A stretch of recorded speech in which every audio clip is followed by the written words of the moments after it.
मित्रों, अमेरिका की एक संस्था है United States Commission on International Religious freedom. यह संस्था दुनिया में कथित धार्मिक आजादी के लिए काम करती है। धार्मिक आजादी के लिए यह संस्था दुनिया में कथित धार्मिक आजादी की स्वयंभू पहरेदार बनी हुई है, स्वयंभू रक्षक बनी हुई है। और एक बार फिर इसी संस्था ने भारत में धार्मिक आजादी खतरे में है यह झूठा दुष्प्रचार शुरू कर दिया।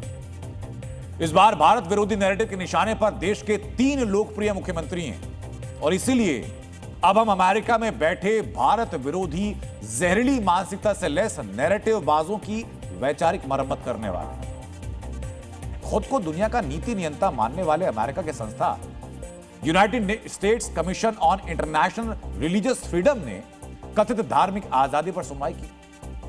और ये कोई कोर्ट की सुनवाई नहीं, यह भारत पर धार्मिक उत्पीड़न का कलंक लगाने के लिए सुनवाई का दिखावा था। इस सुनवाई में खुद को पत्रकार और खुद को मानवाधिकार कार्यकर्ता बताने वाला रकीब हमीद नाइक, जिनको आप देख रहे हैं, यह व्यक्ति पहुंचा। मित्रों, United States Commission on International Religious freedom के मंच से रकीब हमीद ने क्या कहा, सबसे पहले आप वो सुनिए। अमेरिकी सरकार से 4 सिफारिशों पर कार्रवाई करने का आग्रह करते हैं। पहला, धार्मिक उत्पीड़न को आगे बढ़ाने वाले भारतीय अधिकारियों पर ग्लोबल बैन लगाया जाए। इसमें असम के मुख्यमंत्री हिमंता बिस्वा शर्मा, उत्तर प्रदेश के मुख्यमंत्री योगी आदित्यनाथ, उत्तराखंड के मुख्यमंत्री पुष्कर सिंह धामी, अन्य वरिष्ठ बीजेपी नेता, राष्ट्रीय स्वयंसेवक संघ, बजरंग दल और विश्व हिंदू परिषद शामिल हो। ये सुन लिया आपने।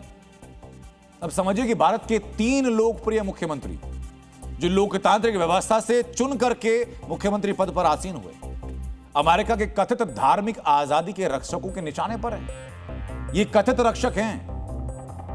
मित्रों, भारत के लोकप्रिय नेताओं पर बैन लगाने की मांग करने वाले रकीब हमीद नाइक की भारत विरोधी सोच की विस्तार से जानकारी आपको मैं देने जा रहा हूं। लेकिन उसके पहले आपको बताते हैं कि सीएम योगी, हिमंता बिस्वा शर्मा और पुष्कर सिंह धामी आखिर भारत विरोधी नैरेटिव फैलाने वालों के निशाने पर क्यों अमेरिका में बैठा है कुंठा क्लब भारत के 3 लोकप्रिय मुख्यमंत्रियों पर धार्मिक उत्पीड़न का कलंक लगा रहा है। इसे बहुत ध्यान से आपको सुनना होगा।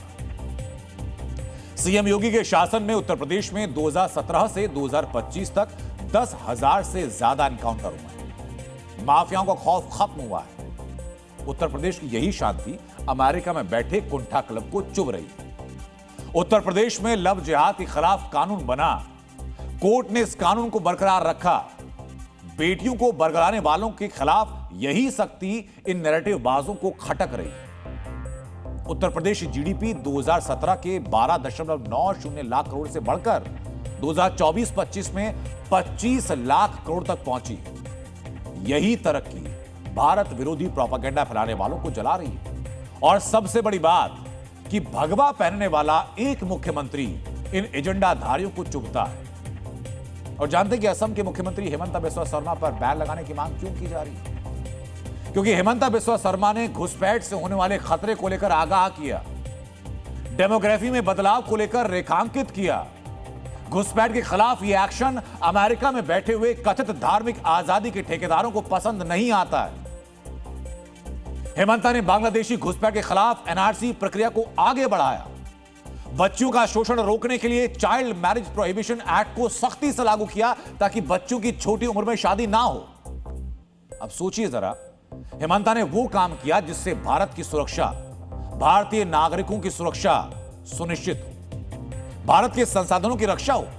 लेकिन यही बात भारत विरोधी सोच से भरे US commission on International religious कथित बौद्धिक बेईमानों को खटकती है। उत्तराखंड के मुख्यमंत्री पुष्कर सिंह धामी ने सभी नागरिकों को समान कानूनी अधिकार देने के लिए यूनिफॉर्म सिविल कोड लागू किया प्रदेश में। धार्मिक विवाद रोकने के लिए धर्मांतरण के खिलाफ सख्त कानून बनाए, अवैध कब्जों और अवैध मदरसों के खिलाफ कार्रवाई की। 2025 में धर्म संरक्षण अधिनियम पर काम शुरू किया। समझिए जरा कि जनहित में उठाए गए यही वो कदम हैं जो भारत के खिलाफ प्रोपेगेंडा फैलाने वालों, भारत के खिलाफ नैरेटिव बनाने वालों को चुभ रहे हैं। उन्हें कानून की नजर में सबकी बराबरी चुभती है। उन्हें घुसपैठ मुक्त भारत चुभता है। उन्हें धर्मांतरण मुक्त भारत खटकता है। और इसलिए अमेरिका के लग्जरी ऑफिस में बैठ करके ये कुंठित लोग भारत विरोधी लोग कथित धार्मिक आजादी के नाम पर भारत के खिलाफ नैरेटिव बनाते हैं। इस भारत विरोधी नैरेटिव के निशाने पर सिर्फ 3 नेता नहीं है, बल्कि इसके निशाने पर सनातन की जागृति है। योगी, हेमंत और धामी महज 3 सीएम के नाम नहीं है, ये उस राजनीतिक धारा के प्रतीक हैं जिसने सनातन समाज को आत्मविश्वास की नई भाषा दी और इसलिए इन्हें निशाना बनाया जा रहा है। मित्रों, इस बार United States Commission on International Religious Freedom में भारत विरोधी नैरेटिव का चेहरा बना है रकीब अहमद नाइक। रकीब का एक सूत्रीय एजेंडा है भारत विरोध। रकीब अहमद नाइक कश्मीर में पैदा हुआ ये कथित पत्रकार और कथित सामाजिक कार्यकर्ता अब वॉशिंगटन में रहता है। Centre for the study of organised hate, ये उसका संस्थापक और कार्यकारी निदेशक है। वो हिंदुत्व watch.org नाम से एक संगठन चलाता है। इस संगठन का काम है हिंदुत्व को ऑर्गेनाइज्ड हेट के तौर पर ट्रैक करना, उसको ये लेबल करना। रकीब इंडिया हेट लैब का संस्थापक है। उसका ये इंडिया हेट लैब संगठन भारत में हिंदू राष्ट्रवाद की निगरानी करता है, मॉनिटरिंग करता है। पूरा एजेंडा समझ रहे हैं आप? रकीब अमेरिका में बैठे कुंठा क्लब का एक सक्रिय सदस्य है और उसका सिर्फ एक काम है हिंदुत्व को बदनाम करना, भारत पर सवाल खड़े करना। और इस बार उसने यही काम United States Commission on International Religious freedom के मंच से किया है।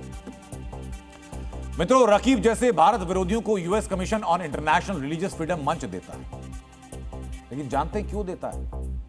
क्योंकि इसका मकसद भी भारत की छवि पर कलंक लगाना है। 1998 में इस संस्था की स्थापना हुई। स्थापना के 6 साल बाद यानी 2004 में इसने भारत को धार्मिक असहिष्णुता वाली श्रेणी में डालने की सिफारिश की। यहां आपको बताना चाहेंगे मित्रों कि विदेश मंत्रालय ने US commission on International Religious freedom के भारत विरोधी नैरेटिव का जवाब दिया है। विदेश मंत्रालय ने कहा है कि US commission on International Religious freedom पक्षपाती संगठन है। इस संगठन का राजनीतिक एजेंडा है। यह लगातार तथ्यों को गलत तरीके से प्रस्तुत करता है और भारत के बारे में मन गढ़ंत कहानी फैलाता है। ऐसी रिपोर्ट्स इस संस्था की साख को और कम करती हैं। मित्रों, US commission on International Religious freedom की रिपोर्ट्स को कई लॉबिंग समूह प्रायोजित करते हैं, स्पॉन्सर करते हैं। यानी लॉबिंग ग्रुप्स के मिले पैसों के मुताबिक ये अपनी रिपोर्ट तैयार करते हैं और शायद इसीलिए इस संस्था के रिपोर्ट को अमेरिका भी गंभीरता से नहीं लेता। वो तो गंभीरता से नहीं लेता। हाँ, लेकिन भारत विरोध की मानसिकता बीमारी की शिकार कुंठा क्लब के सदस्य जरूर इस रिपोर्ट को मेडल की तरह अपने सीने पर लगाकर चलते हैं।